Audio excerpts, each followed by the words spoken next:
Halo para Sartijen penghuni negeri plus 62 yang maha benar. Pada gimana kabarnya nih? Bang Dikson doain biar kita semua pada sehat ya. Seperti biasa, Bang Dikson bakalan ngedongengin alur film pengisi waktu gabut bin mager di kamar kalian. Kali ini Bang Dikson mau reviewin sequel kedua dari film Jumanji berjudul Jumanji The Next Level yang dirilis pada tahun 2019. Masih bercerita tentang petualangan Spencer dan kawan-kawan yang kembali terhisap pada game Jumanji dan harus menyelesaikan misi di dalamnya. Mampukah mereka melakukannya? Sebelumnya, jangan lupa sebat serta seruput dulu kopi tubruknya. Dan kita masuk ke ceritanya.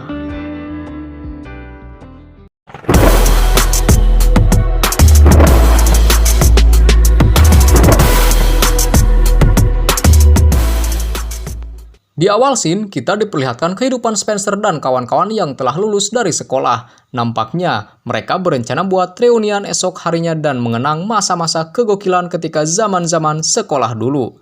Diketahui, jika Spencer sedang berlibur di rumah kakeknya untuk beberapa hari dan ternyata dia masih menyimpan game Jumanji tanpa sepengetahuan teman-temannya yang lain. Entah apa yang merasukinya, Spencer malah memainkan game Jumanji malam itu juga. Esok harinya, Bethany, Fridge, dan Martha datang ke tempat yang telah dijanjikan. Mereka pun kebingungan lantaran si bos besar yaitu Spencer tak kunjung datang ke sana. Alhasil, mereka jadi khawatir dan memutuskan untuk menemui Spencer di rumah sang kakek. Tapi, mereka tak melihat Spencer di sana. Loh, dalam benak mereka bertanya-tanya, kemana perginya si Spencer ini? Dan beberapa saat kemudian mereka mendengar suara hentakan gendang yang sepertinya udah familiar di telinga mereka. Mereka lantas mendekat ke asal suara itu dan betapa terkejutnya mereka saat melihat game Jumanji yang ada di sana. Mereka pun berasumsi jika Spencer memainkan kembali Jumanji dan terhisap masuk ke dalamnya. Karena khawatir, mereka memutuskan untuk masuk ke game, tapi anehnya kali ini mereka langsung terhisap masuk tanpa sempat memilih karakter terlebih dahulu. Tak hanya itu, Bethany bahkan tertinggal dan tak ikut terhisap dalam permainan. Oh. You guys? We haven't even picked our guys yet.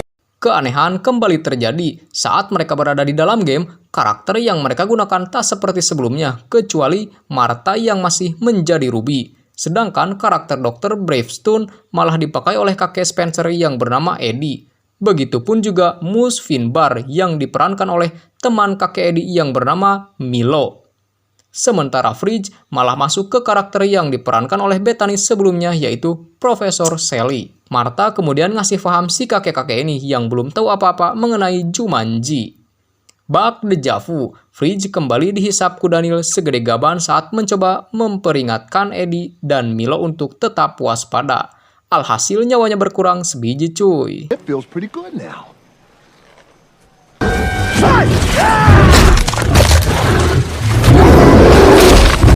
Dan seperti di episode sebelumnya, Nigel datang tapi kali ini dia gak pakai mobil cuy, tapi naik helikopter. Keren gak tuh? Kayaknya si Nigel udah naik gaji nih. Nigel kemudian menjelaskan misi mereka kali ini, di mana musuh yang harus mereka hadapi bernama Jurgen si Brutal. Diceritakan jika si Jurgen ini telah mencuri permata Falcon dan menyembunyikannya di kotak gelap dan terlindung dari cahaya matahari. Nah, tugas Dr. Bravestone dan kawan-kawan mengambil kembali permata Falcon tersebut dan memberinya sinar matahari. Mereka juga harus mengikuti Oasis dan mencari buah Jumanji. Setelah penjelasan mengenai misi dirasa cukup, dengan seenak jidatnya Nigel menjatuhkan Dr. Bravestone dan kawan-kawan dari helikopter di sebuah gurun. Tak berapa lama, seekor burung unta datang dan menghampiri mereka. Fridge menjelaskan jika Eddie harus berhati-hati jika tak ingin kehilangan nyawanya. Namun di sini, Eddie dengan tubuh kekarnya sok-sokan anjir dan mencoba mengusir burung unta itu. Alhasil ia pun dicapluk dan kehilangan satu nyawanya.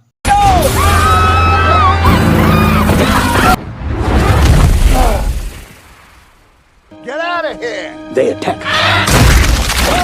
Di sana, Eddie dan Milo sadar jika mereka hanya punya 3 nyawa untuk bertahan hidup di Jumanji. Beberapa saat kemudian, kawanan burung unta yang lain datang. Mereka pun berusaha kabur menggunakan modifan mobil gurun super keren yang udah disediain. Di tengah aksi kejar-kejaran itu, mobil Martha dan Fridge terbalik yang membuat mereka harus nebeng di mobil si kakek. Parahnya, di depan sana merupakan jurang. Eddie kemudian berinisiatif untuk melompati jurang itu dengan kondisi mobil yang kelebihan muatan cuy. Untungnya, mereka berhasil selamat. Ya, meskipun dengan susah payah.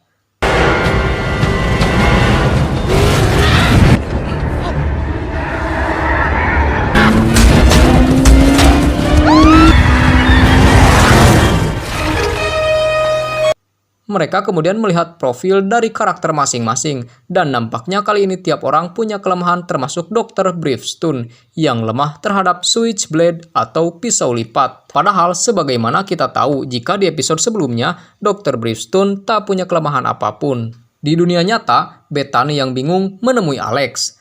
Di sana Bethany berhasil meyakinkan Alex dan mengajaknya kembali ke Jumanji untuk menolong teman-temannya yang lain.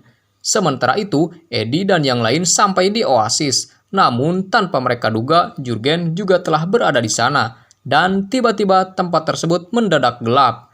Dan salah satu anak buah Jurgen kehilangan kuncinya. Faktanya, orang yang telah melakukan hal tersebut adalah Spencer yang kini berada di karakter seorang wanita. Dia berterus terang jika alasannya kembali ke Jumanji ialah ingin kembali menjadi Dr. Brimstone yang berani, cool, dan keren pokoknya lah. Berkebalikan dengan kehidupannya di dunia nyata. Tak taunya, dia malah menjadi karakter lain yaitu Ming dengan keahlian menyusup dan mencuri, namun lemah terhadap serbuk sari.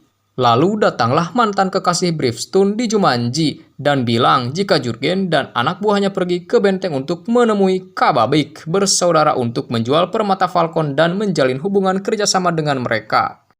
Spencer dan kawan-kawan membagi tugas agar misi menjadi efektif. Tim Spencer mencari unta untuk kendaraan, sedangkan Martha dan Fridge mengikuti mantan kekasih Brimstone untuk mengambil buah Jumanji.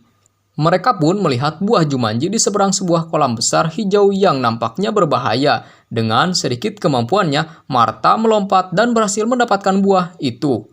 Meskipun pada akhirnya dia jatuh juga ke dalam kolam. Sesaat setelah dibantu Fridge naik, hal aneh kembali terjadi di mana kini Martha dan Fridge bertukar karakter. Akhirnya mereka berkumpul kembali setelah mendapatkan unta dan buah Jumanji. Dan secara tiba-tiba mereka diserang kembali oleh seseorang bernama Switchblade. Faktanya, kelemahan Dr. Brimstone bukanlah pisau, melainkan orang yang bernama Switchblade atau pisau lipat yang merupakan anak buah Jurgen.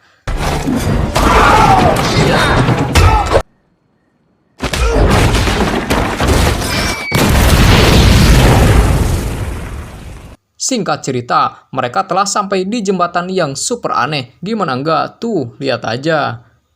Sebagai pemimpin, Brimstone mencoba duluan, dan keanehan berlanjut, di mana jembatan itu bergerak tak tentu arah. Tak hanya itu, segerombolan beruk atau babon gede menghadang mereka. Dengan susah payah, mereka berhasil sampai ke seberang.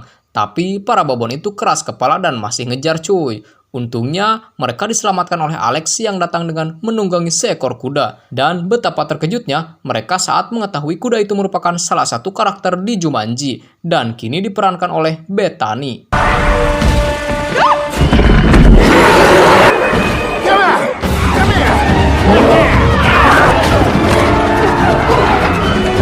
Setelah semuanya lengkap, sekarang tujuan mereka tinggal memanjat gunung es super tinggi dan mengambil permata Falcon dari Jurgen. Sebelum berangkat, Fridge melihat kolam yang persis sama dengan yang ia lihat ketika mengambil buah Jumanji bersama Martha.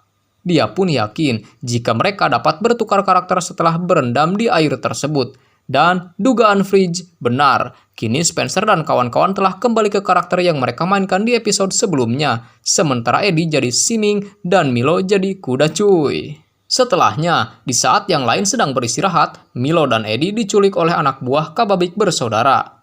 Mereka kemudian membagi tim menjadi dua kelompok. Kelompok Alex menyamar menjadi anak buah Kababik bersaudara dan berhasil menyusup ke tempat Milo ditahan. Namun dia kena jebakan dan kehilangan satu nyawanya. Alex tak menyerah dan berniat mencobanya lagi. Sementara itu, Spencer dan Martha berhasil menemukan Eddie. Di sana, Eddie bilang saat ia dibawa ke dalam penjara, ia melihat lemari besi yang ia yakini menyimpan permata Falcon yang mereka curi. Mereka bertiga kemudian bergegas pergi ke tempat itu dan, ya, sebagaimana kemampuannya, Eddie menjadi garda terdepan dalam hal pencurian. Namun siapa sangka tempat itu dijaga ketat oleh hyena buas peliharaan Jurgen.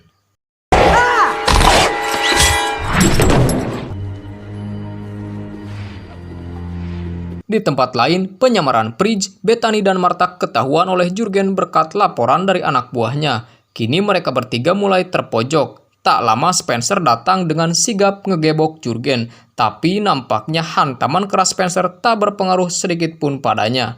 Namun, ia menyadari jika Jurgen ini takut dengan buah Jumanji yang ia bawa. Jurgen kemudian berniat pergi dari sana dengan menaiki balon udara yang telah ia siapkan. Spencer gak tinggal diam dong, dan lantas mengejar Jurgen bahkan mengikatkan kembali balon udaranya. Alhasil balon udara itu tertahan dan Spencer berhasil masuk ke dalam balon tersebut. Di sana, duel ronde kedua kembali terjadi. Namun kali ini, Spencer yang telah mengetahui kelemahan Jurgen berhasil mengalahkannya dan mengambil permata Falcon darinya.